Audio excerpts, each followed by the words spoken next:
Miss Stella Hall. Hey! Wait a minute. Yeah.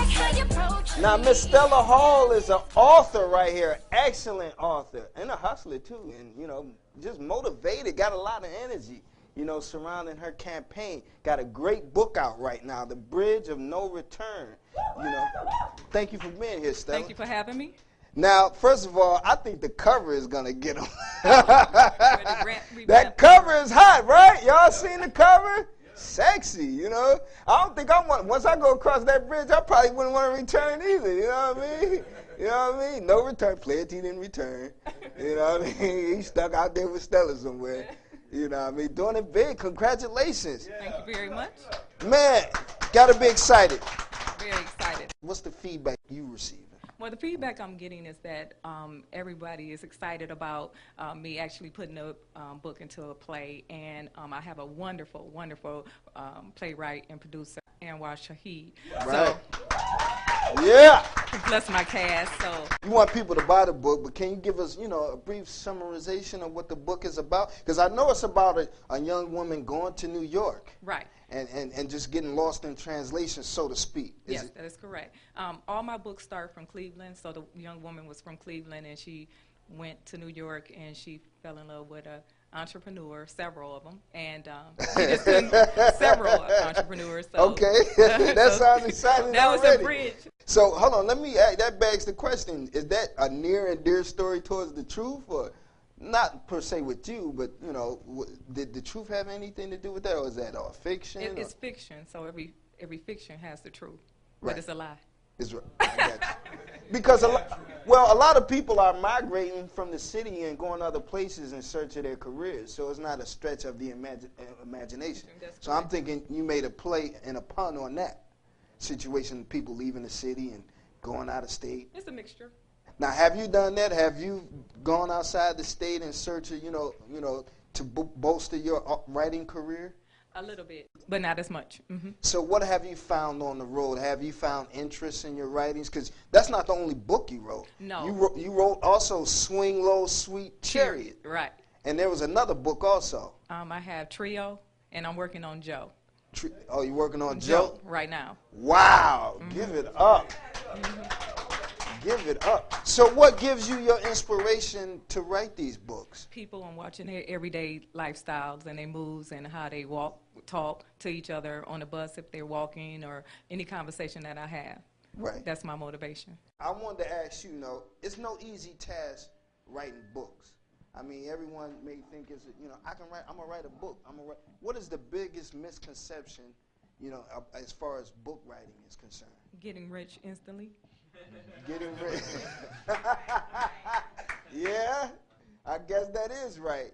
So, okay, so you went into this business knowing full well that you're in it for the long haul. Yes, yes. And so, you figured that it'll be a while before your book start translating into real world currency. That is correct. So how do you stay motivated to keep coming with books? You got to understand, are you going to be an author or just a writer? An author is a profession. A writer is a profession too, but it depends on what you're writing, because I can write for Reader's Digest. That's a writer. But an author is always going to come up with ideas and continue to write. And that's an occupation now. Regardless of the circumstances. No, regardless of the circumstances, because you got to make sacrifices. Well, let me ask you a question. With technology being the way it is, has that influenced you or even enticed you to go into video? Like, you got people now talking about books. Playa T, we want you to do my book, have that thought crossed your mind? Yes, and again, first you got to draw the audience to know what you're doing. Because, again, you consider yourself a writer, again, author is someone who continues to do in all areas. So you have to make that sacrifice to do whatever it is you're trying to do to get a point across, like me, with Anwar Shahid and my cast. Right. So you got to start somewhere. Right. Now, Mr. Anwar Shahid is a playwright. You got to give it up for a playwright. You got to have vision, man. You got to have vision. You can't just say, I'm going to write this play. No, man. It don't work like that. And what I want to know, Anwar, how did you even get familiar with Stella Hall and her writings to begin with? Well, actually, I was coming back from Africa, and I was contacted by a member of my brother's church, and they said there's this playwright. There's this author. Her name is Stella Hall. She's trying to turn her book into a stage play. So I'm like, all right, that sounds interesting, but let me see the book. You know, I don't want to just take on the project. You know, right. So I read the book, and as I was reading the book, I'm like, oh, this is ready for the stage already. Right. You know, so just the way that Stella writes, right. the work was halfway done, but you know, you still had to adjust some things, tweak some things. You got to change it from to be able to fit on the stage. So, right. So that's how we met, through someone at my brother's church. And well, that's what I'm hearing. Like when you adapted to it, you know, you made changes, and Stella, it kind of threw you off guard. You know, was that the case? Am I right in what I heard? Just the weed smoking. That's not in it. Oh, that wasn't originally in there. That's in the book. But it's not in the play. Oh, okay. Oh, maybe that's why they didn't return across the bridge, though. You know what I mean? You know. So okay. So you got the writings and you adapted to it and you made changes and you brought vision to it. Now, did your work abroad, you know, broaden your horizons to be able to do things like that, you know, come across writings and add your vision to it and things? Did that help? Did that spice that up? Actually, this was unique to me because all of my other work, it was, you know, purely my vision. Whatever I wanted to happen, my characters, everything, it was all me. You know, but as I took on this project, I had to figure out, okay, how can I do this? I don't want to offend Stella. I want to make sure that her characters, I want to carry out her vision. To me, I look at it as every character that you create is really your baby. Right. You know, so I felt like Stella was entrusting me with her babies. So I wanted to do it without abusing it. I had to take out the weed smoke because I had to make a play that people all around can come and see. You also have to think about what pushes a play forward, you know. So some things that may push a book forward may not push a play forward. So I had to think about what translates this onto stage best. What is it about The Bridge of No Return that intrigues you the most? It's a ride. Like, for me, it's really a ride. The book, as I read the book, there was constantly something happening. It's a very fast-paced story. It's I found myself I read this book probably faster than any book I've ever read. Wow. So just because, not because it was an assignment that I had a deadline for, but really because it was just interesting. It was a page turner. Right. So that's what really intrigued me about it, and I feel like the play will take you on a ride as well. I feel like it's fast paced. The actors, the cast that we have, they're amazing. I want to introduce some of the cast and crew members right here. We already know Mr. Anwar Shahid is the playwright. Now, who we got this young man right here? Ken Robinson, Chicago, Illinois.